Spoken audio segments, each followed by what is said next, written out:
Okay, my name is Donyea Goodman. I play keys, bass, and drums. I began using different technologies in worship service probably about, I don't know, probably about 6 or 7 years ago. That was, everybody was using stem tracks and all that stuff. What I wanted to particularly do is I didn't want the service or the choir or the worship. I didn't want it to be locked into what was tracked out. I wanted to be able to take that same element of, having a full sounding band, even though there's only 3 or 2 pieces, but have that follow, the service versus the other way around. And so I came across the Maschine. And so now I use, I'm on the B3 at church. I just use the Maschine and the MacBook Pro. And so I've been swearing by that for a while. And I've just recently started using it in worship the way that I'm talking about right now. Okay, so is Maschine your audio interface too as well? No, I'm actually just running out of the headphone jack. What Maschine is, and that's the thing. A lot of people think that, oh, he's running stems. Really, I'm not.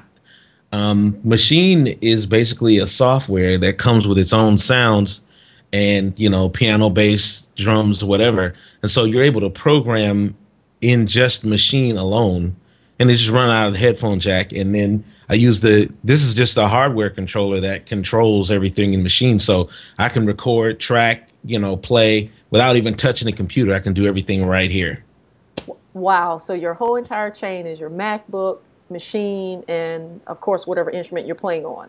That's it. Yeah. Okay. Yeah. So what is your workflow like during the week? So let's say, for instance, it's Monday, worship services are over. You may have to play for praise and worship. You have choir songs. How do you approach that with Maschine?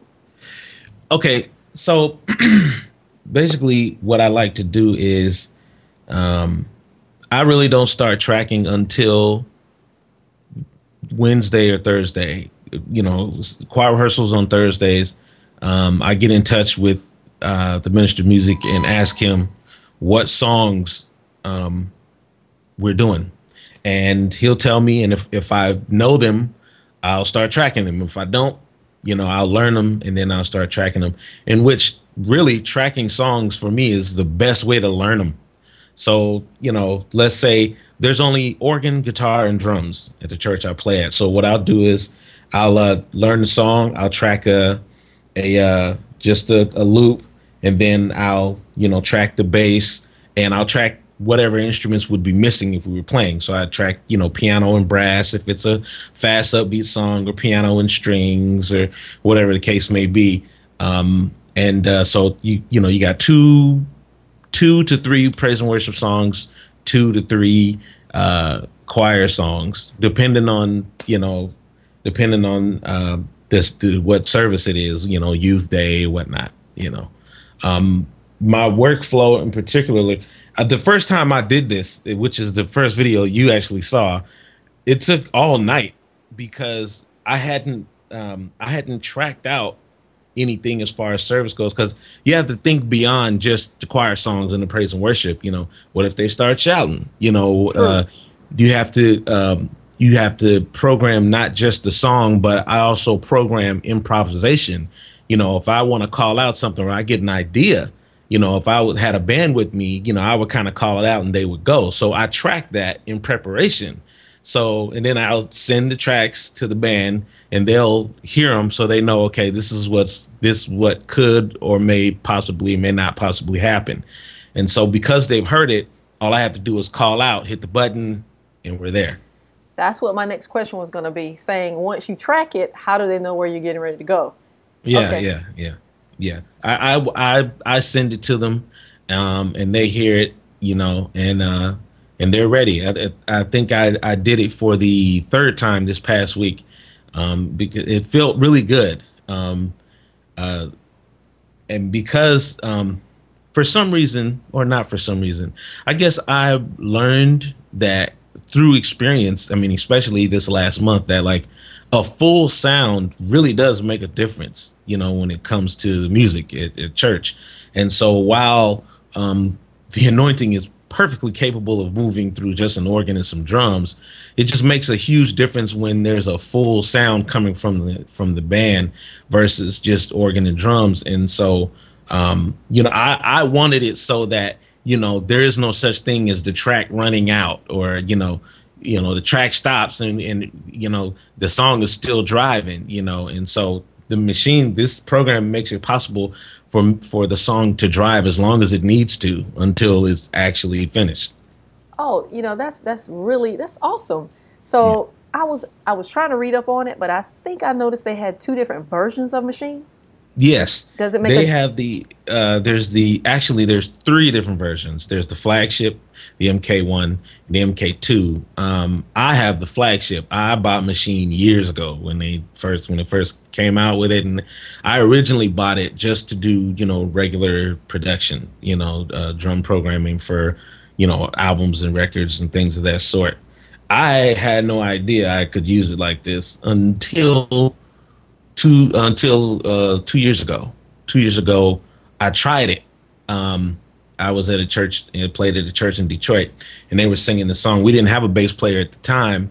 I had just gotten there. It was working. It was me and a drummer, and that was it.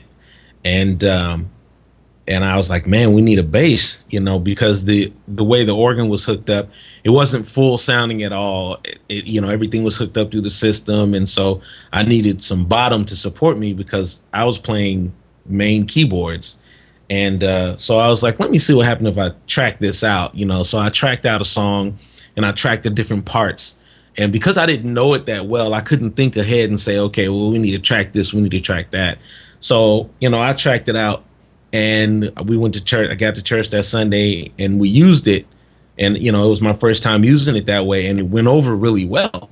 And I was like, oh, okay, so I'll keep that in mind. Hadn't never messed with it after that, because we got a bass player and everything was all good. And so I was just using it for the loops, the drum loops. And so here it is. Recently, the church that I'm at, they would like a bass player, but every church can't afford a full band, especially when, okay, there's other important projects that they need to do first before they can start hiring out again. And so, but in the meantime, we were still having concerts, musicals, we were still doing all of that stuff. And I was doing the stem thing where I was just, bringing tracks, but when the track was over, it was just me and drums. And I was like, there has to be another way to be able to have take these tracks I'm doing and have them follow the service. And it takes a lot of work because you have to track for a service. You can't just track the song and let that be it. You have to think about all the possibilities that could be there, all the eventualities. What if, the song is playing and the director wants to break, and just have the choir sing by itself. You have to be prepared for that. You have to have a certain, part in the track where it's just the loop and there's nobody else playing, And so I'm able to, with this version, other versions came out. I just couldn't afford it. So I just stayed with the first version. But with this version, it just works great. I updated to the latest version for the flagship, and, I'm tracking, and now it's become a system, and the way they have it is, once you have the song tracked in there, it's in there. So it doesn't matter where you go, you always have it. Is it possible to hold it up so everybody can see? Do you have Oh, the anything? software or the The machine? machine. Okay.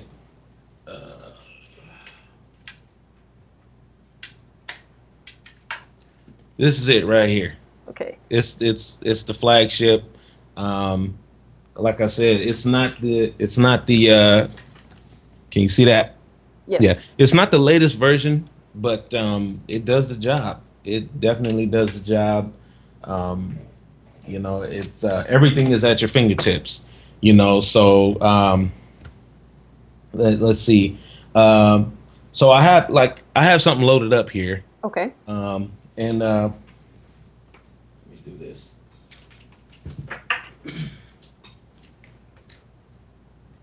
I did it on the. I put it on the video, a song that the one of the songs the choir actually sang, just to give you an idea. When you track a song out, and you save a song as a certain part. So I have a pattern with it's just the loop. I have a pattern with the intro, a pattern that's okay. This is the verse. This is the chorus. On I have it labeled on the computer in the actual application, but on Maschine on the screens that you see, it's actually the labels assigned to the buttons, so you know exactly which one Oh, to hit. You know where you at. right. So let me give you an example. Okay, so I have Awesome God loaded up. Let me make sure you can hear that. You got that? Yes. Okay. So this is just the track. I Okay. have this pattern with just the track, and then I have the intro.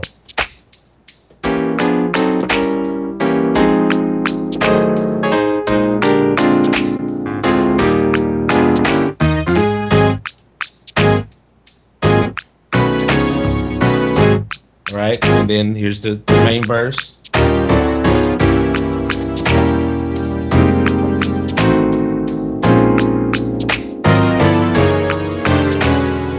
So basically, you can like call it up on the fly, like you don't have to necessarily wait. And also, I think you were saying about if you miss your cue. Okay, perfect example. Let me load up this. This is a perfect example. I'll load up this other song because this actually happened this past Sunday. It actually happened, and so okay, okay. Let's say you're in the vamp, right? Yep. So you're in the vamp,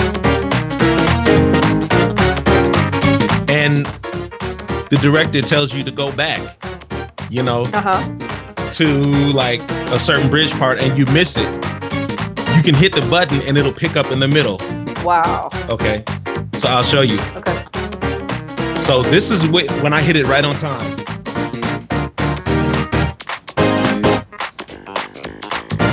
Okay, now I'll do it again, and I'll miss the cue, and then I'll show you how it picks up. Okay.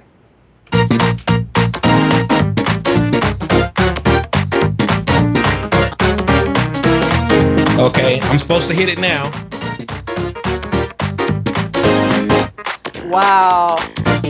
You see what I'm saying? So it picks up right there. So it's as if the band is like, oh, okay, let's jump back on, and we missed it. And you can set it up that way. You can set it up to where you can just hit the buttons, and they do exactly what what you needed to do without having to miss it. Because if you were following stems and you missed it, it would be a train wreck. You Right. know what I mean? It would definitely be a train wreck, and you'd have to stop the track, and then the sound would like deflate. Yep. You know what I mean? You'd go back down to just you'd lose the momentum, that the musical momentum that was built there. And so I'm glad that I use this now, because it's like, okay, you can never lose musical momentum, because if we're playing and we're in the vamp, and something happens, and I just can't catch it, You go I back can to the just loop. go back to my loop, Gotcha. and then when I'm ready, so the possibilities there's the possibilities of there being some type of train wreck, or some type of eventuality where, the whole band just messes things up. It's a lot smaller than it would be if there were, stems or tracks that you had to follow along with. So yeah, this is kind of my go-to program now. Awesome, awesome, awesome. So, and finally, tell everybody how they can connect with you on social media, because we want to follow you. As you post about your services, we want to know how to connect with you. Okay, so my website is donyeamusic.biz. DON as in Nancy, YEA, music.biz. That is my official website. And on my official website, there are links to everything: my YouTube page, my Facebook page, my SoundCloud page, my Twitter. My YouTube page is youtube.com/Donny4GGG, DONNY, the number 4, the letter G 3 times. And what else? My twitter.com/Donyea Studios, DONYEA Studios, all one word. My Facebook, facebook.com/Donyea Music. So those are my main. Oh, and soundcloud.com/Donyea Music. So those are my main social media network hubs. All right, got it. And it was definitely a pleasure speaking with you about your setup. We're looking for more great videos to come, and we just want to stay connected. No problem. No problem. By all means.